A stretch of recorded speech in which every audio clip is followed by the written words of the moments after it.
Hello everyone, good evening. कैसे आप सब बढ़िया, मस्त, मजे में। तब कल हम लोगों ने जो अर्धनारीश्वर चैप्टर को लिखे हैं दिनकर जी, उनके बारे में A to Z सब कुछ देखे, यानी कि लेखक परिचय हम लोगों ने देखा खूब बढ़िया से मजे के तौर पर।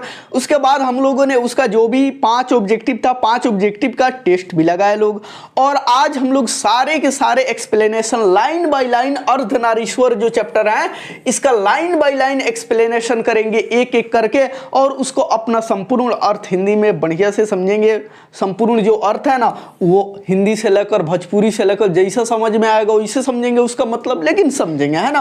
तो आप लोग, ये थोड़ा सा बड़ा चैप्टर है, लगभग 1.25 घंटा के लिए, 1 घंटा 15 मिनट के लिए सारे डिस्ट्रैक्शन को थोड़ा सा दूरी बना दो, यानी कि उठा के फेंक दो, और 1.25 घंटे के लिए एकदम दिल से इत्मीनान के साथ बैठ जाओ, है ना।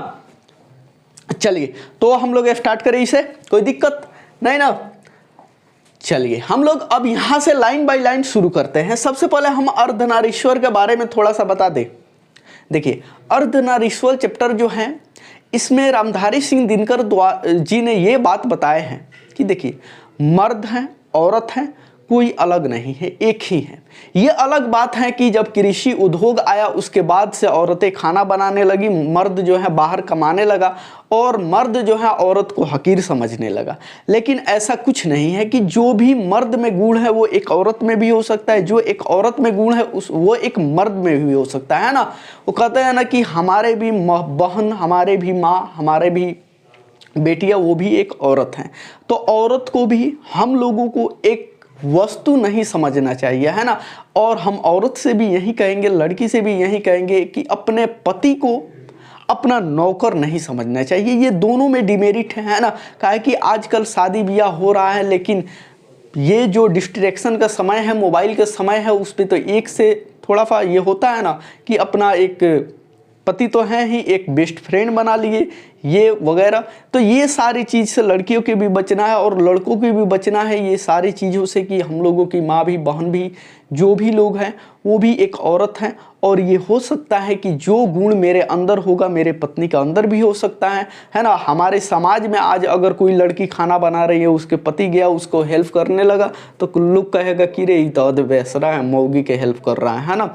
ये भी होता है कि हमारी बहनें जो हैं उनके, हमारे अगर बहनोई हैं, जीजा जी हैं, वो अगर हेल्प कर रहे हैं तो हमारे पूरा फैमिली को बड़ा मजा आएगा। लेकिन हमारा भाई अपना वाइफ को, हमारा भौजाई को हेल्प करेगा तो हम लोग क्या कहेंगे, तो जोड़ू का गुलाम हो गया, है ना।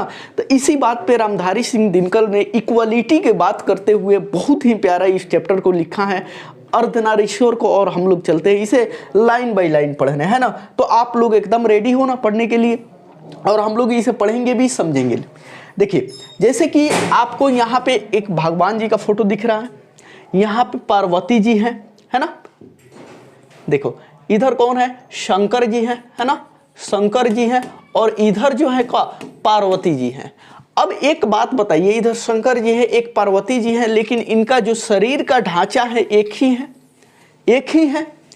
तो यही बात कहने की चाह रहे हैं ये दिनकर जी कि देख भाई, एक इंसान में दोनों गुण होता है। ये अलग बात है कि समाज के डर से हम लोग एक गुण को छिपा लेते हैं, एक गुण को प्रकाशित करते हैं। अगर हम मर्द हैं तो मेरे अंदर जो लेडीज का गुण है उसको छिपा लेते हैं, जो लेडीज हैं वो अपना गुण छिपा लेती हैं अगर उसके अंदर कोई मर्द का गुण होता है ना। लेकिन हम दोनों में एक दूसरे का गुण होता है, ये छिपाने की कोई बात नहीं है। जैसे कि यहीं पे भगवान जी को आप लोग देख लो, यहाँ पे शंकर जी और पार्वती जी एक है ना। अगर एक में ये त्रिशूल लिए हुए हैं तो एक हाथ में फूल भी लिए हुए हैं। अगर एक मर्द जो है अपना मेहनत करके घर चला रहा है तो एक औरत जो है अपने घर की रक्षा कर रही है, खाना बना के खिला रही है, सारे शोभा बढ़ा रही है ना। यही सारी बातें हुई हैं इसमें। चलिए अब हम लोग पढ़ते हैं अर्धनारीश्वर शंकर।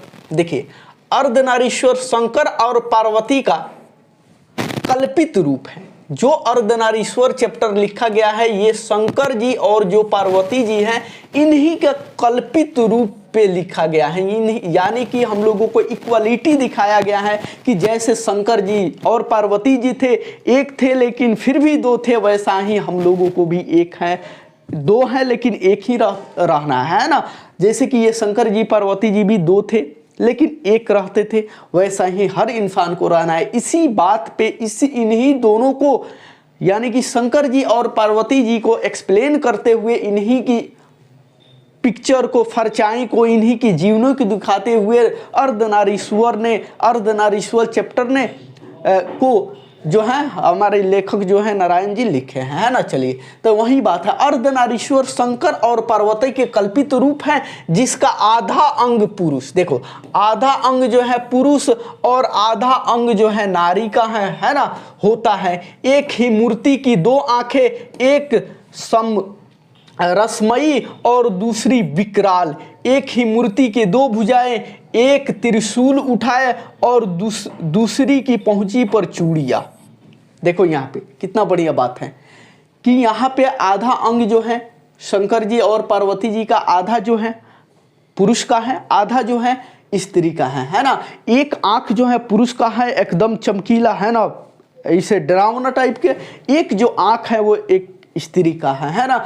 एक ही मूर्ति है, उसमें एक आंख वही रसमयी है ना, और एक आंख क्या है, विकराल है। यानी कि विकराल का मतलब हो गया एकदम जलता हुआ आंख, यानी कि टेढ़ा मेढ़ा आंख नहीं कहते, एकदम वो वाला आंख है। और रसमयी मतलब बड़ा ही प्यारा नजर वाला आंख है ना। एक ही मूर्ति के दो भुजाएं हैं, यानी कि ये एक भुजा है, एक भुजा है, और इसमें शंकर जी अपना त्रिशूल लिए हुए हैं, है ना, त्रिशूल लिए हुए हैं। और दूसरी में जो है, जो पार्वती जी है वो क्या, अपनी चूड़ियां पहनी हुई है ना, और उंगलियां अलकत से लाल, एक एवं एक ही मूर्ति की दो पांव, है ना, एक उंगलियां जो है ठीक है चूड़ियां हैं, एक जो है अलकत से लाल है, जो उनके ये अलकत होता है ना उसी से वहीं लगाए हुए हैं। एक जरीदार साड़ी के आवृत है और दूसरा बाघ घर से ढका है। एक और देखो यहाँ पे ये साड़ी जो है पार्वती जी पहनी हुई है, और एक और जो है ये शंकर जी जो है उनका जो शरीर है वो बाघ के खाल से ढका हुआ है ना। चलिए आगे क्या होता है, अब देखिए यहाँ पे एक थोड़ा सा टॉक होता है, वही बताया गया है। एक हाथ में डमरू, एक हाथ में वीणा परम उदारा, एक नयन में गरल, एक में संजीवन की धार, जटाजूट में लहर पुण्य की शीतलता सुखकारी, बालचंद्र दीपित त्रिपुंड पर बालिहारी बालिहारी, है ना। यही कि एक हाथ में डमरू है और एक हाथ में क्या है, वीणा है। एक नयन में एकदम जलन टाइप के हैं और एक नयन में संजीवनी है, नरम चीजें, है ना। एकाजूट में लहर पुण्य की शीतलता सुखकारी, बालचंद्र दीपित त्रिपुंड पर बलिहारी बलिहारी, है ना। चलिए आगे क्या होता है, देखिए अर्धनारीश्वर का यही अवतार है। यहाँ पे फोटो जो दिखाया गया है, यानी कि एक औरत एक जेंट्स, इसी पे अर्धनारीश्वर सब लिखा गया है, जो कि हम लोगों ने पीछे पढ़ा है ना। चलिए आगे हम लोग देखते हैं, स्पष्ट ही क्या कि स्पष्ट ही यह कल्पना शिव और शक्ति के बीच पूर्ण समन्वय दिखाने को निकाली गई होगी, किंतु इसकी सारी व्याप्तियां वहीं तक नहीं रुकती। अर्धनारीश्वर की कल्पना में कुछ इस बात का संकेत है कि नर नारी पूर्ण रूप से समान है ना। जो नर है और जो नारी है, जो पुरुष है, जो औरत है, वो भी एक समान है। यह अलग बात है कि यहाँ शंकर और पार्वती जी को दिखाया गया है, लेकिन सिर्फ ये बात वही चीज दिखाने के लिए नहीं है, वो बात हम लोगों के भी है कि हमारे अंदर भी एक नर है तो एक नारी है। इससे हमको परहेज नहीं करना है, एवं उनमें एक के गुण दूसरे के दोष नहीं हो सकते, और जो भी उन लोगों में एक गुण एक दोष नहीं है ना, जो भी इनका गुण है, जो भी देखिए जो भी शंकर जी का गुण है, इसमें पार्वती जी का गुण भी छलक रहा है, जो पार्वती जी का गुण है उसमें शंकर जी का भी गुण छलक रहा है। वैसा ही हम इंसानों में अगर हम दो हैं, तो अगर हमारे अंदर स्त्री का गुण छलक रहा है तो उसके अंदर भी मेरे गुण छलक रहा है ना। तो ये चीज़ों को देखना है, जानना है, पहचानना है। इसको जानकर हम लोगों को ये एकता को बढ़ाते हुए आगे बढ़ना है, ये ना कि हम लोग उस चीज को दोष साबित करते जाए, है ना।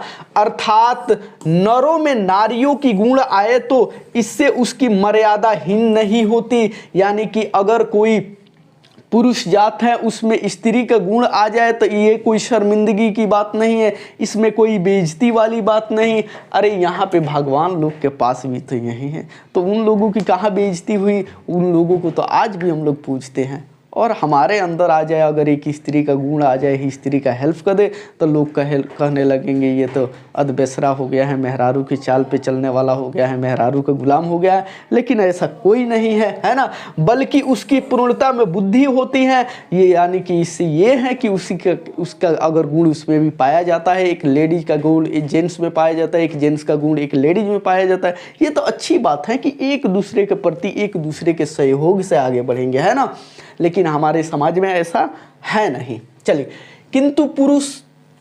किंतु पुरुष और स्त्री में अर्धनारीश्वर का यह रूप आज कहीं भी देखने को नहीं मिलता है। जाहिर से बात है, जो अर्धनारीश्वर का रूप है वो हमारे समाज में देखने को नहीं मिलता है। अगर कहीं मिल जाए तो वहीं लोग बहाना बनाने लगते हैं, ताना मारने लगते हैं कि ये तो ऐसा है, ये तो ऐसा है। अगर कोई लड़की जेंट्स वाला काम करने लगे तब भी ताना मारने लगते हैं लोग, ये तो लड़की होकर लड़का का काम कर रही है। अगर लड़का कोई काम लड़की वाला करने लगे तो ये तो लड़का है लेकिन लड़की का काम कर रहा है ना। वही चीज़ है, संसार में सौर पुरुष पुरुष है और स्त्री स्त्री। जो हमारी संसार है, जो ये दुनिया है, इसमें यही अभी के लोग मान लिया है कि जो पुरुष है वो सिर्फ पुरुष ही है और जो स्त्री है जो वो स्त्री है। पुरुष जो है अपना पुरुष वाला ही काम करे और स्त्री जो है अपना स्त्री वाला ही काम करे। नारी समझती है कि पुरुष के गुण सीखने से उसके नारीत्व में बट्टा लगेगा। यानी कि जो औरत लोग हैं वो क्या सोचती हैं कि अगर हम पुरुष के कोई गुण सीख लेंगे तो हमारी जो स्त्री का गुण है उस पर लोग जो है उंगलियां उठाएगी और ये तो कहेगा लोग कि ये तो पुरुष वाला काम करती है, ये तो पुरुष हो गई है ना। इसी प्रकार से पुरुष भी स्त्रियोचित गुणों को अपनाकर समाज में स्वयं कहलाने से घबराता है ना। स्वयं कहलाने से घबराता है, यानी कि आज जैसे स्त्रियां घबराती है पुरुष के काम सीखने से, वैसा ही पुरुष भी स्त्रियां के काम सीखने से जो है घबराती है ना। कि समाज क्या कहेगा कि ये तो स्त्री वाला काम कर रहा है ना। लेकिन ऐसा बात नहीं है, अगर जिसका जो चॉइस है वो करे, हम सब एक हैं, है ना। स्त्री और पुरुष के गुणों के बीच एक प्रकार का विभाजन हो गया है तथा विभाजन की रेखा को लांघने में नर और नारी दोनों को भय लगता है। और हमारे जो समाज है, इस समाज में एक नर को यानी कि एक पुरुष जो है उसको अलग विभाजन कर दिया गया, औरत को एक अलग विभाजन में ढाल दिया गया है ना। कि औरत है तो अपना खाना बनाएगी, पुरुष है तो अपना कमाएगा धमाएगा, है ना। और यही चीज़ को लेकर कोई नहीं चाहता, कोई स्त्री नहीं चाह रही है आज भी कि हम पुरुष वाला काम करके पुरुष में समा जाए, पुरुष नहीं चाह रहा है कि स्त्री वाला काम करके हम स्त्री में समा जाए, है ना।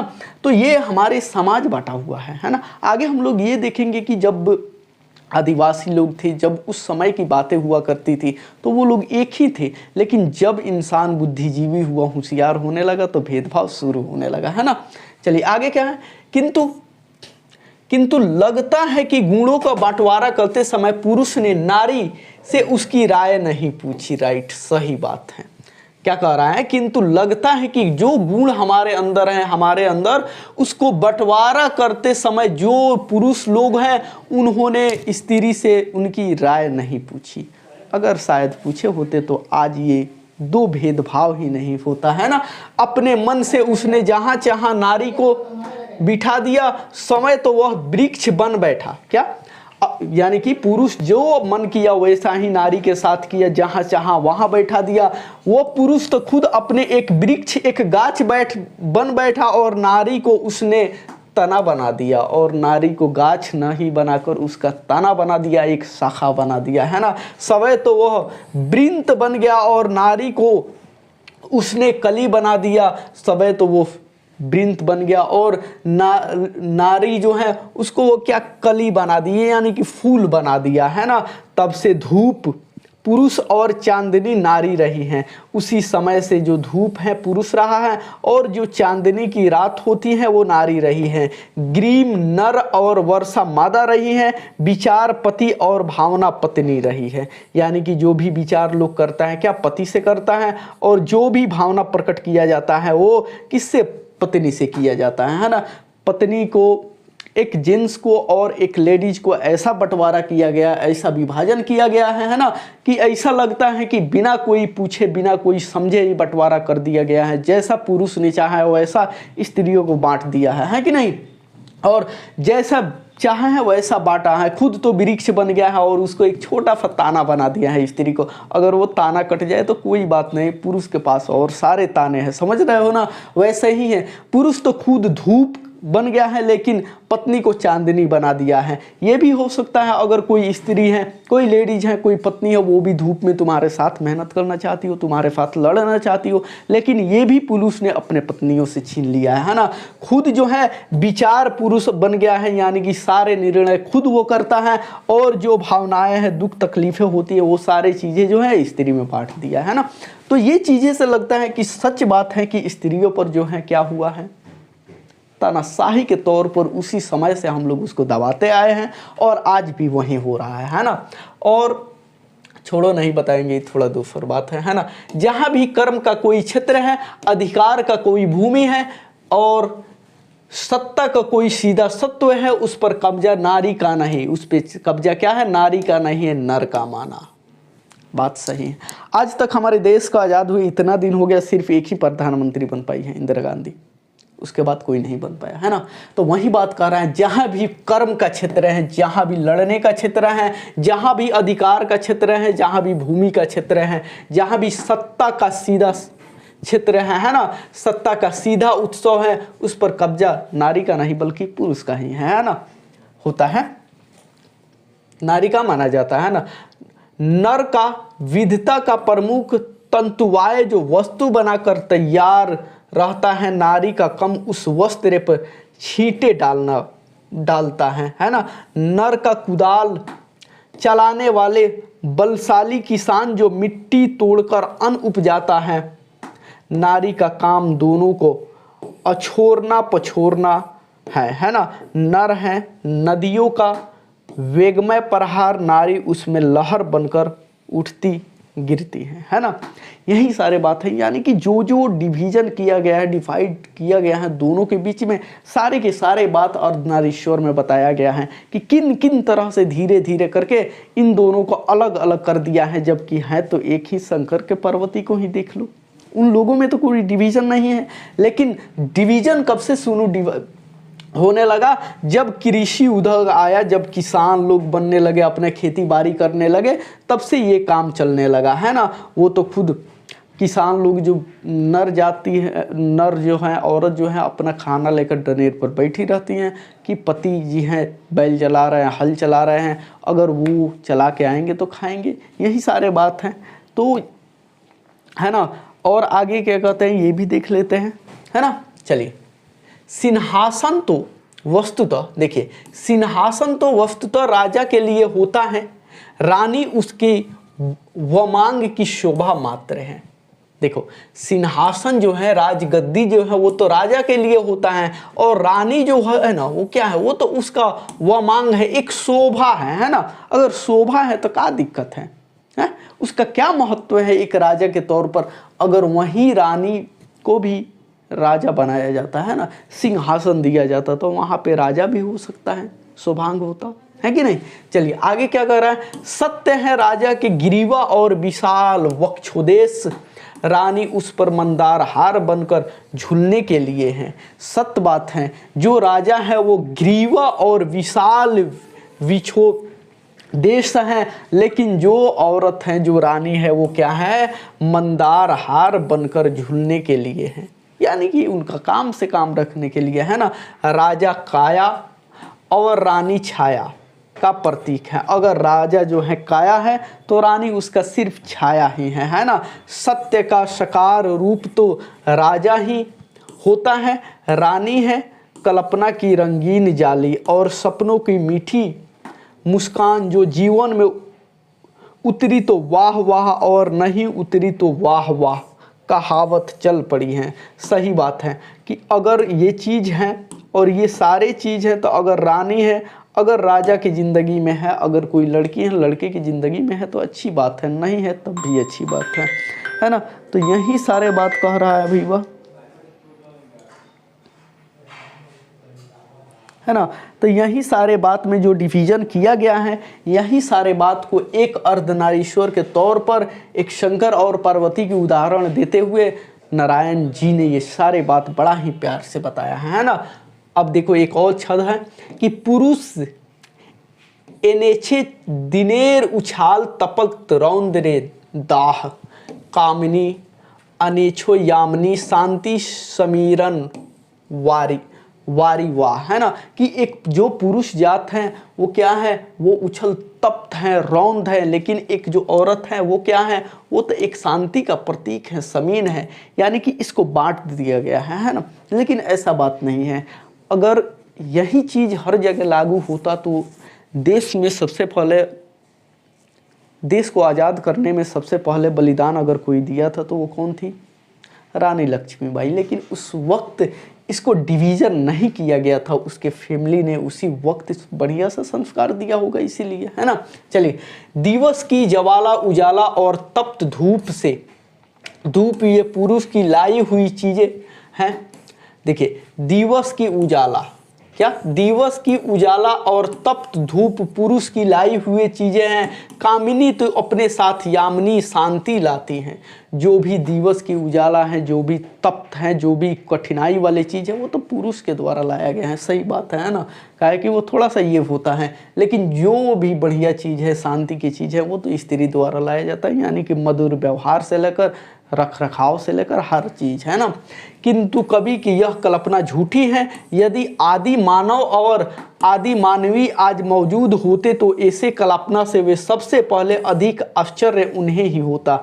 लेकिन कवि कहते हैं ये चीज़ भले बताया गया है, बनाया गया है, लेकिन इस समय भी अगर आदि मानव होते और आदि मानवी होते तो उन्हीं ये चीज़ से सबसे ज़्यादा क्या होता, आश्चर्यचकित होता लोग, है ना। कि यार ये का बट गया है, हम लोग के समय में तो कुछ बटबे नहीं किया था। हम लोग भी एक संगे जाते थे, जंगल में शिकार करते थे, खाते थे, पीते थे, लड़ते थे सबसे एक संगे। लेकिन आज तो सबका डिवीज़न हो गया है ना। और वे कदाचित कहते भी कि आसपास में धूप चांदनी में वर्षा और चांदनी का बंटवारा हमने नहीं किया था। और ये भी बात कहते कि जो ये आज स्त्री और पुरुष में बंटवारा हुआ है कि ये स्त्री है ये काम करेंगी और जो पुरुष हैं वो ये काम करेंगे, हम ये भी बंटवारा नहीं करते। काहे कि आदि मानव में कभी बंटवारा ही नहीं हुआ था। वो सारे के सारे क्या थे, एक थे। चाहे वो लेडीज हो या जेंट्स हो, औरत हो मर्द हो, एक साथ ही रहते थे, एक साथ ही लड़ते थे, एक साथ ही शिकार करते थे, है ना, सारे चीज़ें। और वो ये सारे चीज़ें देखते कि आज पुरुष के लिए अलग हर तरह की चीज़ें हैं, स्त्री के लिए एक अलग डिवीज़न करके हर काम किया जा रहा है। तो इस सारी चीज़ों पर भी वो नाराज होते हैं ना। हम तो साथ साथ जन्मे थे, है ना, तथा धूप और चांदनी में, वर्षा और आपत में साथ ही घूमते भी थे, बल्कि आहार संचय को भी हम साथ ही निकलते थे। और अगर कोई जानवर हम पर टूट पड़ता तो हम एक साथ उसका सामना भी करते थे। उन दिनों नर बलिष्ठ और नारी इतनी दुर्लभ नहीं थी, है ना। यही कह रहा है कि अगर आदि मानव होते तो ये सारी चीज़ों पर वो खुद आश्चर्यचकित हो जाते कि रे भाई हम लोगों ने तो ऐसा बंटवारा किया ही नहीं था, ये कैसा घटिया बंटवारा हो गया है कि एक हम लोग जब थे तो हम लोग कोई बंटवारा नहीं था, हम लोग एक थे, एक साथ जंगल जाते थे, एक साथ शिकार खेलते थे, एक साथ लड़ते थे जानवरों से, हर चीज़ एक साथ करते थे, है ना। आहार के लिए भी वो एक दूसरे पर अवलंबित रहना पड़ता था, है ना। और जो आहार खाना भोजन भी उन लोगों का था तो एक दूसरे के साथ ही जाते थे, खाते पीते थे, सारे काम एक दूसरे के साथ करते थे। नारी की पराधीनता तब आरंभ हुई जब मानव जाति ने कृषि का आविष्कार किया, यानी कि कब से बंटवारा होने लगा कि ये पुरुष है, ये स्त्री है, ये खाना बनाएंगी तो ये खेती करेंगे। कब से होने लगा, जब कृषि का क्या हुआ, आविष्कार हुआ, तब से इन दोनों में डिवीजन शुरू हुआ, है ना। जिसके चलते नारी घर में और पुरुष बाहर रहने लगे। और उसी के चलते जब ये कृषि बंटवारा हुआ तब से क्या हुआ कि पुरुष को बाहर रहने की इजाज़त दिया गया और स्त्री जो है घर की शोभा है, घर में रखा जाए, है ना। चलिए देखिए आगे क्या होता है। यहाँ से जिंदगी दो टुकड़ों में बट गई, यानी कि जब कृषि उद्योग हुआ कृषि का शुरुआत हुआ, वहीं से इंसानी ज़िंदगी जो है दो कैटेगरी में बट गया, दो भागों में बट गया, दो टुकड़ों में बट गया कि औरत जो है घर में रहेगी और जो जेंट्स है अपना कमाएगा, है ना। घर का जीवन समिति और बाहर का जीवन निसीम होता है, यानी कि उसी वक्त बांटा गया कि जो घर का जीवन है वो क्या होता है, सीमित होता है, और जो बाहर का जीवन है वो निसीम होता है, यानी कि घर में एक लिमिट का काम वगैरह होता है, लेकिन बाहर का जीवन बड़ा ही कठिनाई पूर्वक होता है ना। एवं छोटी जिंदगी बड़ी जिंदगी के अधिक अधीन होती चली गई। नारी की पराधीनता का यह संक्षिप्त इतिहास है, यानी कि नारी दबने लगी। सबसे बड़ा इतिहास यहीं से है कि जब कृषि उद्योग शुरू हुआ तब से, है ना। नर और मादा पशुओं में भी थे, देखो नर और मादा पशुओं में भी थे और पक्षियों में भी, किंतु पक्षियों और पशुओं और पक्षियों अपनी मादाओं पर आर्थिक परवशता नहीं लादी, लेकिन मनुष्य की मादा पर यह पराधीनता अपने आप से लद गई। सही बात है कि जो पशु है, जो पक्षी है ना, जो पक्षी है और जो पशु है ना, किधर गया, जो पशु हैं, इन लोगों में तो भी जेंट्स है, इन लोगों में भी तो लेडीज है, लेकिन इन लोगों पर कहाँ कोई दबाव है कि ये कमा के लाएगा तो ये खाएगा, ये लाएगा तो ये खाएगा। लेकिन हमारे इंसानी ज़िंदगी पर ये पराधीनता जो है अपने आप लदती चली गई। कब से लदती चली गई, जब कृषि उद्योग शुरू हुआ तब से। और इसी पराधीनता ने नर और नारी वह सहज दृष्टि से छीन ली जिससे नर पक्षी अपनी मादा को या मादा पक्षी अपने नर को देखती है। कृषि का विकास सभ्यता का पहला स्वप्न था, यानी कि कृषि का जो विकास है ये पहल का स्वप्न था। किस चीज़ का, डिवीजन का, किसमें, तो मर्द और औरत में, है ना। चलो, किंतु इस पहली ही पीढ़ी पर सभ्यता ने मनुष्य से भारी कीमत वसूल कर लो, है ना। किंतु इस पहली ही सीढ़ी पर सभ्यता ने, जो हमारी सभ्यता कृषि उद्योग आई, वही सभ्यता ने मनुष्य पर भारी वसूल कर ली, है ना, कि ये स्त्री है, ये पुरुष है। आज प्रत्येक पुरुष अपनी पत्नी को फूलों सा आनंदमय भार समझता है, यानी कि जो भी आज पुरुष है वो अपने पत्नी को सिर्फ क्या समझता है, एक फूलों सा आनंदमय भार समझता है, कि अपने जीवन के उद्देश्य खुशियाँ के लिए चीज़ें समझता है, एक थिंग समझता है ना, एक ऑब्जेक्ट समझता है। और प्रत्येक पत्नी अपने पति को बहुत कुछ उसी दृष्टि से देखती हैं, और जो पत्नी है अपने आप को उसी पुरुष में सारी चीज़ें देखती हैं। जबकि एक पुरुष जो है अपने पत्नी को एक थिंग, एक वस्तु की तरह देखता है, एक फूल की तरह दिखता है ना। जिस दृष्टि से लता अपने वृक्ष को देखती होगी, इस पराधीनता के कारण नारी अपने अस्तित्व की अधिकारिणी नहीं रही। उसने और सुख दुख, प्रतिष्ठा और अप्रतिष्ठा, यहाँ तक कि जीवन और मरण पुरुषों की मर्जी पर टिकने लगी। यानी कि जब कृषि उद्योग हुआ, जब पहल का सभ्यता हुआ, वहीं से इंसानी ज़िंदगी में औरतों की जो सारी की सारी चीज़ें छीनने जाने लगी, और ऐसे छीने जाने लगा कि पता ही नहीं चला। यहाँ तक हुआ कि बाद में चलकर पुरुष जो है अपना मनोरंजन के सामान स्त्री को मानने लगा, और स्त्री जो है अपने सारी की सारी दुनिया, सारी ज़िंदगी पुरुष को मानने लगी, है ना। यही बात है। उसका सारा मूल्य इस बात पर जा ठहरा कि पुरुषों की उसकी कोई आवश्यकता है या नहीं। इसी से नारी की पद मर्यादा प्रतिवृत्त मार्ग के प्रचार से उठती और निर्वृत्त मार्ग के प्रचार से गिरती रही हैं। यह प्रवृत्ति मार्गी हुई। उन्होंने नारवी को गले से लगाया क्योंकि जीवन से वे आनंद चाहते थे, और नारी आनंद की खान है ना।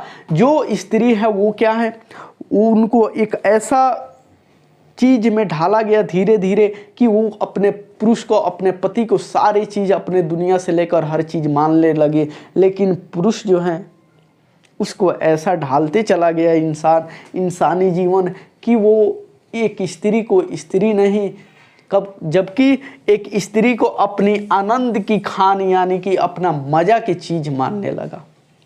ये चीज़ को बदलना होगा, सबको बदलना होगा। ये चीज़ देखनी होगी कि हमारे भी माँ, हमारे भी बहन, हमारी भी बेटियाँ एक लड़की है, कोई ऑब्जेक्ट नहीं है।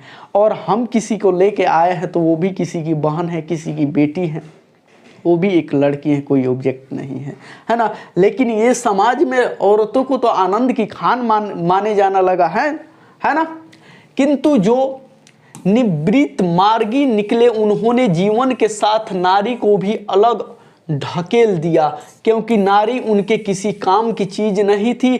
प्राचीन विश्व में जब वैश्य व्यक्ति मुक्ति की खोज मनुष्य जीवन की सबसे बड़ी साधना मानी जाने लगी, है ना, तब झुंड के झुंड विवाहित लोग संन्यास लेने लगे और उनकी अभागिनी पत्नियों के सिर पर जीवित वैधव्य का पहाड़ टूटने लगा। जरा उन आंसुओं की कल्पना कीजिए जो उन अभागिनियों की आंखों से बहते होंगे, जिनके पति परमार्थ लाभ के लिए उनके त्याग कर देते हैं, है ना। देखिए यहाँ कितना बढ़िया बात कहा गया है कि प्राचीन विश्व में, है ना, जो इंसान मतलब एक तरीका से किसी काम से कोई उब जाता है तो उसको छोड़ देता है। वैसे लोग जब शादी ब्याह से उब जाते थे, है ना, अपने पत्नी से उब जाते थे तो उन्हें छोड़ देते थे, है ना। और ऐसा इतना होने लगा कि लाखों में जनसंख्या बढ़ने लगी। एक बात बताओ, जो औरत अभी जवान है, जो पति जवान है, अपने पत्नी को छोड़ के चली जाए, उस औरत को क्या होगा, है ना। उस औरत के जो आंसू निकलते होंगे उसका क्या होगा, है ना। और ये लोग छोड़ के निकले हैं कि हम परम रास्ता में जा रहे हैं, अपने ऊपर स्वर्ग परमार्थ के लाभ के लिए निकले हैं। लेकिन एक बार ये भी तो देख लो कि उसके आंसू जो निकल रहे हैं तुम्हारी वाइफ का, तुम्हें परमार्थ की ओर ले जाएगी कि नर्क की ओर ले जाएगी, है ना। चलिए आगे क्या कहता है कि जरा उस बेबसी को भी ध्यान में लाइए जो इस अनुमति से उठती होगी कि आखिर क्यों जो संन्यास लेता है वह निष्ठुर है, कार और कठोर नहीं, बल्कि पुण्यात्मा, साहसी और शायद सबसे बड़ा वीर है। और हाय री नारी जो इन परिस्थितियों से हार कर स्वेच्छता अपने आप को सचमुच ही पुण्य की बाधा और पाप की खान बनकर पहाड़ खाकर रह जाती थी। उस समय में जो पुरुष अपने स्त्री को छोड़कर संन्यास ले लेता था, है ना, तो उनको ऐसा माना जाता था ये बड़ा बढ़िया आदमी है, ये पुण्य का काम किया है, हर चीज़ किया है, ये तो, है ना, स्वर्ग में जाएगा। लेकिन अगर वो पुरुष छोड़ के चला गया और उस स्त्री को उस समय ये भी नहीं था कि वो संन्यास ले ले, है ना, उसको ये लगता था, ये समाज को भी लगता था, उसको खुद भी यही चीज़ लगता था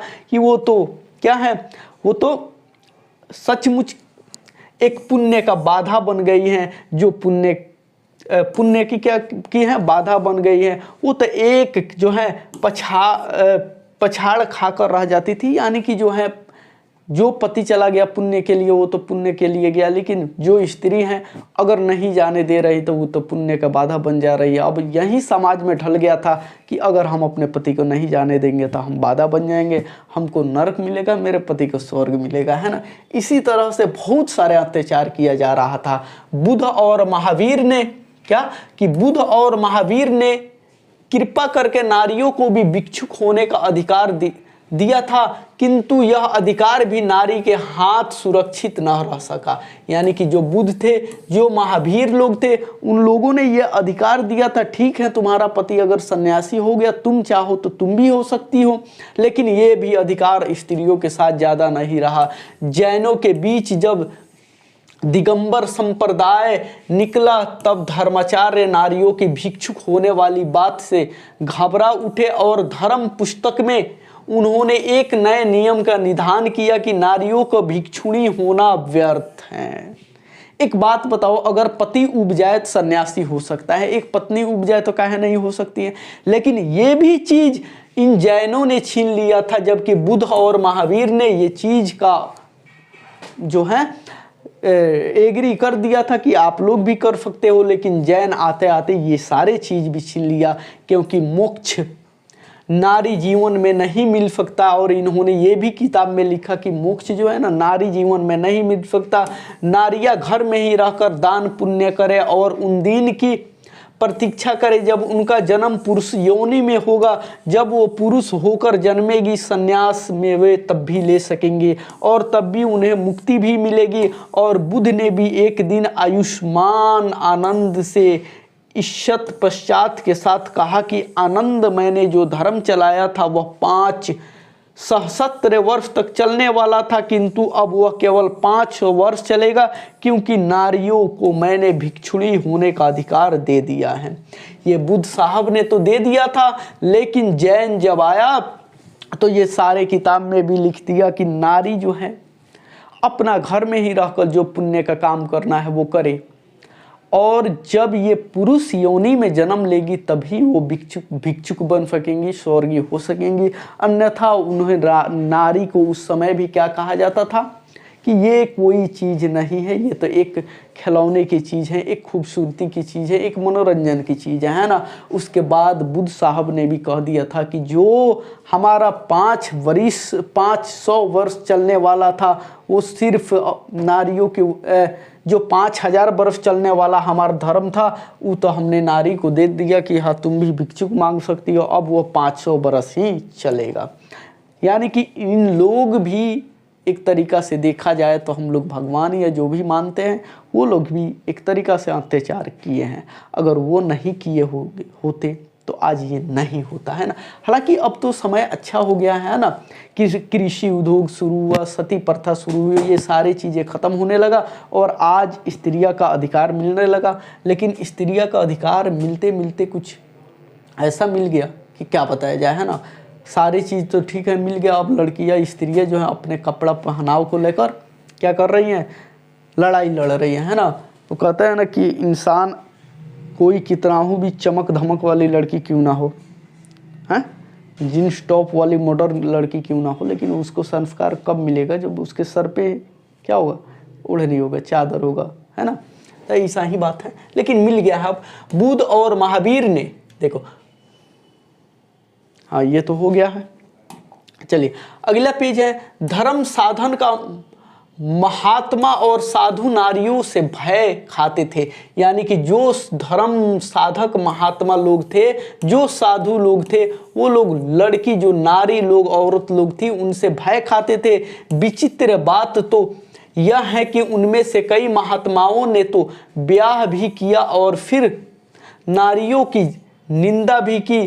कबीर साहब का एक दोहा मिलता है, यानी कि जो ये महात्मा जो साधु उस वक्त के हुआ करते थे वो लोग जो है स्त्री को देखते थे ऐसा भिक्षु मांगना, तो वो लोग स्त्रियों से भयभीत हो जाते थे। ऐसा होता था कि ये लोग उन स्त्रियों से शादी भी करते थे और उसे बदनाम भी कर देते थे एक समय पर जाकर, है ना। तो इसी बात पे एक कबीर साहब का दोहा है, क्या है, नारी तो हम हूँ करी तब ना किया विचार, जब जानी तब परिहर नारी महाविकार, है ना। कि नारी तो हम लोग हैं ही, तब न किया विचार। अगर हम जब नारी हैं तो काहे नहीं विचार किया, काहे हम लोगों से शादी कर लिया, और जब जानी तब परी है, और जब हम लोगों से मन उब गया तब नारी हो गई विकार, यानी कि नारी हो गई बदनाम। वही बात कर रहे हैं। चलिए आगे है, थोड़ा सा और है, नारियों की यह अवहेलना हमारे अपने काल तक भी पहुंची है। यानी कि जो अभी काल हमारा चल रहा है 19 के दशक में, वहां तक पहुंच चुकी है। बर्नार्ड शॉ ने नारी को अहेरीन और नर को अहेर माना है। यानी कि यहाँ से ऑब्जेक्टिव पूछ सकता है, बर्नार्ड शॉ जो है उसने जो औरत जात है उसको अहेरीन माना है और जो नर जात है उसको अहेर माना है ना। तात्पर्य यह है कि अहेर को अहेरीन, इसका मतलब ये है कि जो अहेर है उसको अहेरीन के पास से बचकर चलना चाहिए। बहुत नीचे के स्तर पर कुछ ऐसी ही प्रतिक्रिया उन कवियों की भी है जो नारी को नागिन या जादूगरनी समझते हैं, और ऐसा ही घटिया सोच कुछ कवि लोगों का भी है जो एक औरत को या तो नागिन समझता है या जादूगरनी समझता है, वहीं डाइन, है ना। लेकिन ये सब झूठी बातें हैं जिनकी इजाद पुरुष इत्यादि करता है कि उसे अपनी दुर्बलता अथवा कल्पित श्रेष्ठता से दुलराने में सहायता मिलती है ना। असल में विकार नारी में भी है और नर में। सही बात है, जो विकार है, जो गलतपन है, वो एक नर में भी है, वो एक नारी में भी है। तथा नाग और जादूगर के पुण्य भी नारी में कम, पुरुष में अधिक होते हैं। और जो नाग हैं या जादूगर वाली बात इन कवियों ने कहा है, ये सारे बात में भी पुरुषों में कहीं ना कहीं ज़्यादा मिलता है और स्त्री में कम मिलता है, ये लेखक साहब कह रहे हैं ना। एवं आखेट तो मुख्यतः पुरुष का ही स्वभाव है। इन सबसे भिन्न रविंद्रनाथ प्रसाद और प्रेमचंद्र जैसा कवियों और रोमांटिक चिंतकों में नारी का जो रूप प्रकट हुआ है वह भी उसका अर्धनारीश्वर का रूप नहीं है। और ऐसा भी कवि हैं जैसे रविंद्रनाथ प्रसाद हो गए, है ना, प्रेमचंद्र जी ने हो गए, ये लोग भी जो नारी पर अपना प्रहार किया है वो भी बहुत गलत बात है ना। प्रेमचंद्र ने कहा है कि पुरुष जब नारी के गुण लेता है तब वह देवता बन जाता है। क्या? तब वह क्या बन जाता है? देवता बन जाता है। किंतु नारी जब नर के गुण सीखती है तब वह राक्षसी बन जाती है। ये कौन सी बात हुई? अगर पुरुष जब स्त्री का गुण ले रहा है तो वो देवता हो गया, लेकिन अगर स्त्री पुरुष का गुण ले रही है तो ये राक्षसी बन गई। ये बात प्रेमचंद्र जी ने कहा है। इसी प्रकार प्रसाद जी ने ईड़ा के विषय में यदि यह कहा जाए कि ईड़ा वह नारी है जिससे पुरुषों के गुण सीखे हैं, तो निष्कर्ष यही निकलेगा कि प्रसाद जी भी अपनी नारी को पुरुषों के क्षेत्र में अलग रखना चाहते थे। और रविंद्रनाथ का मतलब तो यह भी स्पष्ट है कि वे कहते हैं, क्या कहते हैं कि नारी यदि नारी है सुध सुध धरणीन शोभा सुधु आली सुधु भालवासा सुधु सुमधुम छले सतरूप भंगिमय पलके पलके फुटाए जड़ाए बंके बंधे हंसे केंदे सेवाए सुहागे चेपे थाके सदा तबे तार सार्थक जन्मा की हाईवे कर्म कृति वीरवल शिक्षा दीक्षा तार, है ना। यानी कि प्रसाद जी भी ये कहावत नारियों पर कह दिया, उन पे टिप्पणी कसते हुए, है ना। अब इस टिप्पणी का क्या मतलब है, I can't explain you because I don't know anything about इस टिप्पणी, ठीक है। चलिए आगे क्या है, अर्थात नारी की सख्तरता उसकी भंगिमा की मोहक और आकर्षक होने में है। केवल पृथ्वी की शोभा, केवल आलोक, केवल प्रेम की प्रतिमा बनने में है। कर्म कृति वीर्य बल और शिक्षा दीक्षा को लेकर यह कहेगी, मेरा अनुमान है कि ऐसी परिस्थितियां को ललनाए अभी भी बुरा नहीं मानती। सदियों की आदत और अभ्यास से उनका यह अंतर्मर्ग भी यह कहता है कि नारी जीवन की सख्तरता पुरुष को रिझा कर रखते हैं। यह सुनना उन्हें बहुत अच्छा लगता है कि नारी सोपरा है, नारी सुगंध है, नारी जो है पुरुष की बाह पर झूलती हुई जूही की माला है, नारी नर के वक्ष अवसर पर मंदार का हार है। किंतु यही वह पराग है जिसे अधिक से अधिक उजेड़ कर हम नवयुग के पुरुषों नारियों के भीतर उठने वाले स्वतंत्र के सपुलिंगों को मंद रखना चाहते हैं। यानी कि जो भी नारी को बताया गया है सारे के सारे एक पुरुष के लिए एक इंटरटेनमेंट के तौर पर बताया गया है ना। वही चीज़ इस अर्धनारीश्वर में लेखक कहते हैं कि ऐसा कुछ नहीं है, क्योंकि हम बार बार कह रहे हैं ना कि हमारे माँ, हमारे बहन, हमारी बेटियां भी एक नारी है ना। चलिए आगे क्या कहते हैं, यतियों का अभिशप्त काल समाप्त हो गया है। अब नारी विकारों की खान और पुरुषों की बाधा नहीं मानी जाती। वह प्रेरणा को उद्यम शक्ति का स्रोत है और पुरुषों की क्लांति की सदी हो उठी हैं, फिर भी नारी अपनी सही जगह पर नहीं पहुंच पाई है। ठीक है, उतना अभी कुछ नहीं हुआ है, लेकिन जहां होनी चाहिए वहां पे अभी भी नारी नहीं पहुंच पाई है। अभी भी नारी को दबाया कुचला जा रहा है ना। पुरुषों नारी से तब यह कहने लगता है कि तुम्हें घर से बाहर निकलने की क्या ज़रूरत है, कमाने को मैं अकेला काफ़ी हूँ, तुम घर बैठे खर्च किया करो। किंतु इतना ही यह श्रेष्ठ नहीं है। नारियों को सोचना चाहिए कि पुरुष ऐसा कहता क्यों है। स्पष्ट ही इसलिए नारी को यह अपनी क्रीड़ा की वस्तु मानता है, आराम के समय अपने मनोविनोद का साधन समझता है। इसलिए वह नहीं चाहता कि आनंद की इतनी अच्छी मूर्ति पर थोड़ी सी धूल या थोड़ा धूल का धब्बा लगे, है ना। पुरुष आज ठीक है, आज थोड़ा सा स्त्रियाँ आज़ाद हो गई हैं, लेकिन आज के पुरुष भी कहता है क्या कि अरे तुम काहे ला कमाओगी, तुम हो ना, घर में रहो, हम कमा के लाते हैं, उसी में से खाएंगे पिएंगे। क्यों ये बात कहता है कि अगर स्त्री बाहर निकलेगी तो लोग हंसेगा, इस पे कोई धब्बा लग सकता है, और ये तो मेरी मनोरंजन की चीज़ है ना, हमारी जो है साधना की चीज़ है ना, हमारी जो है एक तो मूर्ति टाइप के हैं, है ना, इस चीज़ पे धब्बा न लग जाए। इसलिए नारी और नर एक ही द्रव्य की ढली प्रतिमाएं हैं। आरंभ में दोनों बहुत कुछ सम्मान थे, आज भी प्रत्येक नारी में कहीं ना कहीं कोई एक परछन नर, और प्रत्येक नर में कहीं ना कहीं एक क्षीण नाली छिपी हुई है ना। सही बात है, नारी और नर जो है एक ही ढांचा से बनाया गया है ना, वो बाद में चलकर थोड़ा थोड़ा जो है अंतर हुआ। जो कोई भी औरत है उसमें मर्द का गुण होता है, और जो मर्द है उसमें औरत का गुण होता ही है। किंतु सदियों से नारी अपने भीतर के नर और नर अपने भीतर की नारी को बेतरह दबाता आ रहा है। परिणाम यह है कि आज सारा जमाना ही मर्दाना, मर्द और औरतानाई औरत का जमाना हो उठा है।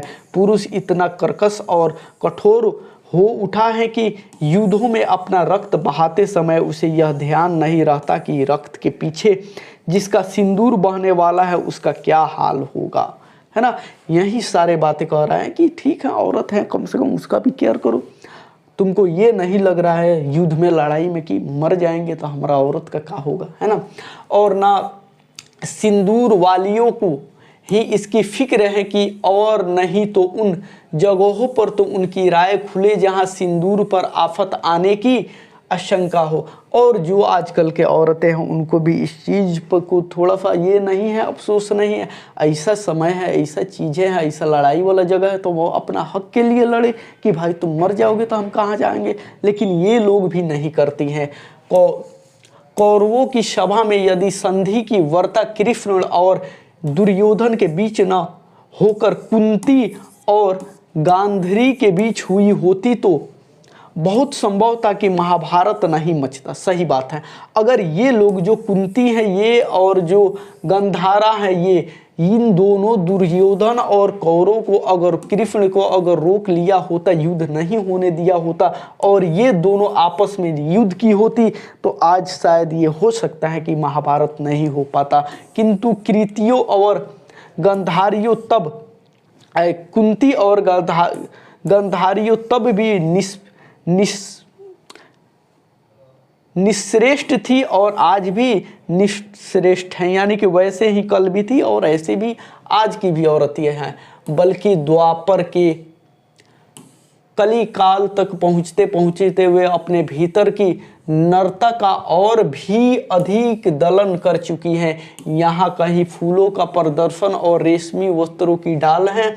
नारियां अपने मन से वहीं जमा होती हैं जिन कांटों के फूलों की बाग उजड़ते और रेशमी स्त्रियों के बाजार जलकर खाक हो जाते हैं। उनके संचालन और नियंत्रण का सारा भार उन्होंने पुरुषों पर डाल रखा है। और आजकल के स्त्रियां भी वही हैं, वो भी समझ चुकी हैं कि ये कमाओ खाओ आओ लाओ, है ना, हम लोग तो यहीं हैं, मस्त हैं। लेकिन ये भी चीज़ सोचना चाहिए कि जो ढाल सारे के सारे पुरुषों पर डाल रखी हो, एक बार उनसे कहो कि हम भी चलेंगे, हम भी लड़ेंगे, हम के साथ है। लेकिन नहीं, आधी दुनिया उछलने कुदलने, आग जलाने और उसे बुझाने में लगी हुई है और आधी दुनिया फूलों की सैर में है। नर नारी की प्रचलित संबंधों की मनोवैज्ञानिक प्रभाव संसार के इतिहास पर पड़ रहा है और जब तक यह संभव नहीं सुधरते शांति के मार्ग के सारी बाधाएं दूर नहीं होगी। नारी कोमलता की अधारणा करते करते इतनी कोमल हो गई है कि अब उसे दुर्बल कहना चाहिए। यानी कि आजकल जो नारी है इस चीज़ में दबती दबती, इस चीज़ को इग्नोर करते करते इतना दुर्लभ हो गई, इतना कमज़ोर हो गई, इतना तिक्ष हो गई है कि उसे क्या दुर्लभ कहना चाहिए, है ना। उसने पुरुषों से अपने आप को इतना विहीन बना लिया है, पुरुषों में विहीन बना लिया है कि कर्म के बड़े क्षेत्रों में पांव धरते ही उसकी पत्नियां कुम्हालने लगती हैं और पुरुष में कोमलता की जो प्यास है उसे नारी भती भांति शांत कर देती है। फिर पुरुष अपने भीतर कोमलता का विकास क्यों करे। इस स्थिति से बाहर निकलने का रास्ता यह नहीं है जिसे रोमांटिक कवियों और चिंतकों ने बताया है, बल्कि वह है जिसकी ओर संकेत गांधी और मार्क करते हैं, है ना। गांधी और मार्क करते हैं। निवृत्ति मार्गियों की तरह नारी से दूर भागने की बात तो निरी मूर्खता की बात है और भोगवादियों के सम्मान नारी को गिरे भोग की वस्तु मान बैठना भी गलत है ना। कि जो नारियां हैं इनको भोग के वस्तु यानी कि इनको यूज के वस्तु जो मानना है वो गलत है। जो रोमांटिक कवियाँ हैं, जो चिंतकों लोग हैं, इन सारी बातें को, इन कविताओं पर ध्यान नहीं देना है। अगर आपको ध्यान देना है तो गांधी के बातों पर ध्यान दो, मार्क्स के बातों पर ध्यान दो। इन लोगों ने उस समय भी, गांधी और मार्क्स वगैरह जो थे, औरतों को बढ़ावा दिया है, लड़ने को प्रोत्साहित किया है अपने हक के लिए, है ना। लेकिन आज नारियां जो हैं सिर्फ वहीं रह गई हैं कि एक पुरुषों के लिए खान है, मनोरंजन का, रोमांटिक का, है ना। नारी केवल नर को रिझाने अथवा उसे प्रेरणा देने को नहीं बनी है, जीवन यज्ञ में उसका भी अपना हिस्सा है और यह हिस्सा घर तक नहीं सीमित नहीं है, बाहर भी है। जिसे भी पुरुष अपना कर्म क्षेत्र मानता है वह नारी का भी कर्म क्षेत्र है। नर और नारी दोनों के जीवन नोक्ष्य एक है ना। जो औरत है, जो नारी लोग हैं, वो सिर्फ इसलिए उसे प्रेरणा देने को नहीं बनी है कि वो यज्ञ और क्या है, एक चीज है ना। वो एक घर की हिस्सा है, वो एक घर में ही सीमित रह सकती हैं, बल्कि उसके पास भी हर क्षेत्र है, वो भी कर्म क्षेत्र वाली इंसान है, उसे भी कर्म क्षेत्र में जाना है। और जो पुरुष हैं या स्त्री हैं, दोनों क्या हैं, दोनों एक हैं और दोनों जो हैं क्या बोला जाता है, जीवनोक्ष्य है ना। चलिए आगे 2-3 गो और हैं, उसे हम लोग 2 गो पढ़ लेते हैं। यह अन्याय है कि पुरुषों तो अपने उद्देश्य की सिद्धि के लिए मनमाने विस्तार का क्षेत्र अधिकृत कर ले और नारियों के लिए घर का छोटा कोना छोड़ दे। सही बात है, अगर पुरुष जो भी चाहे, जो भी करना वो कर लेता है, लेकिन एक औरत है उसके लिए एक घर का कोना है, वहीं पे रहना, वहीं पे जीवन जीना है ना। जीवन की प्रत्येक बड़ी घटना आज केवल पुरुष प्रवृत्ति से नियंत्रण और संचालित होती है, इसलिए उसमें कर्कशता अधिक, कोमलता कम दिखाई देती है। जाहिर सी बात है कि दुनिया में सारी चीज़ जो भी चल रहा है, जो भी हो रहा है, उसमें 95% जो है पुरुषों को भाग होता है। यही वजह है कि उसमें जो है कोमलता जो है कम दिखाई देता है और कर्कता जो है ज़्यादा दिखाई देता है। यानी कि प्रेम कम दिखाई देता है, प्रेम पूर्वक कोई काम हो वो कम झलकने को मिलता है और एक जो है हार्ड पूर्वक जो काम हो वो ज़्यादा मिलता है। यदि इन नियंत्रण और संचालन में नारियों का भी हाथ हो तो मानवीय संबंधों में कोमलता की वृद्धि अवश्य होगी। और यही सारे काम अगर इस दुनिया में जो हो रहा है उसमें भी स्त्रियां क्या हाथ आने लगी तो उसमें भी क्या होगा, जो कोमलता है, जो अपनापन है, उसका वृद्धि बढ़ने लगेगा, है ना। काहे कि एक छोटा सा ही चीज़ से मान लो, अगर तुम्हारे यहाँ कोई भी लेडीज ऑफिसर है, कोई चीज़ है, लेडीज पद पे है, उसको 2 रुपया घूस देने में लेने में तकड़ा होगी, लेकिन पुरुष है तो रे दे ले, होता है ना। यही बात है, इसलिए कह रहे हैं। चलिए आगे क्या है। यही नहीं, प्रस्तुतः प्रत्येक नर को एक हद तक नारी और प्रत्येक नारी को एक हद तक नर बनाने की आवश्यकता है। गांधी जी ने अपने जीवन के अंतिम दिनों में नारीत्व की भी साधना की थी। उनके पोती ने उन पर जो पुस्तक लिखी है उसका नाम है बापू। मेरी माँ है दया, माँ माया, सहिष्णुता और भीरुता से यह स्त्रियोचित गुण कहे जाते हैं, है ना। इन बापू साहब की एक पोती हैं, उन्होंने इन पे एक बुक लिखी है महात्मा गांधी के ऊपर जिसका नाम बापू है ना। किंतु क्या इन्हें अंगीकार करने में पुरुष के पौरुष में कोई दोष आने वाला है? दया, माया और साहित्य शून्यता ही नहीं, वीरुता का भी एक अच्छा पक्ष है जो मनुष्य को अनावश्यक विनाश से बचाता है। इसी प्रकार अध्यवसाय, साहस और शूरता का वर्ण करने से भी नारीत्व की मर्यादा नहीं घटती। अर्धनारीश्वर केवल इसी बात का प्रतीक नहीं है कि नारी और नर तब तक अलग हैं जब तक वो दोनों अंधेरे हैं, क्या है, दोनों अधूरे हैं, बल्कि इस बात का भी पुरुष में नारीत्व की ज्योति जगे और यह कि प्रत्येक नारी में भी पुरुष का स्पष्ट आभार हो। ये नहीं कि अभी शादी ब्याह नहीं हुआ तब तक अलग है, शादी ब्याह हो गया तब भी वही है ना। तो इसीलिए दोनों को ये चीज़ करना चाहिए। ये लास्ट पार्ट है, इसमें क्या बात कहा है इसको देख लो। एक मही मांगती प्राण प्राण में जवी कुसुम की क्यारी, स्वप्र स्वपर में गुंज सत्य की पुरुष पुरुष में नारी। यानी कि जो भी पुरुष है, जो उसमें एक स्त्री का गुण गुंजना चाहिए और जो भी स्त्री है उसका पुरुष का गुण गुंजना चाहिए। ये हो गया हम लोगों का चैप्टर द एंड, और हम लोगों ने इसे बढ़िया से देखा। बाद में चल के बीच में थोड़ा सा उतना बढ़िया से नहीं देखा, हम खुद कह रहे हैं, है ना। लेकिन क्यों नहीं देखा कि उसमें एक्सप्लेन करने वाली चीज़ें नहीं थी। वो चीज़ हम लोग अगर लाइन बाय लाइन पढ़ते चले जाए तब भी समझ में आ जाने वाली थी, इसलिए, है ना, ताकि थोड़ा सा समय भी बचे, है ना। चलिए, तो हम लोगों ने पूरा का पूरा आज एक्सप्लेनेशन देखा। कल क्या देखा था, लेखक परिचय, और कल हम लोग देखेंगे टोटल का टोटल सब्जेक्टिव और ऑब्जेक्टिव, है ना, सब्जेक्टिव और ऑब्जेक्टिव, है ना, प्लस ऑब्जेक्टिव। और जिनको अगर पूरा का पूरा सही होगा उसको मिलेगा 99 रुपीज कल ऑब्जेक्टिव में, है ना।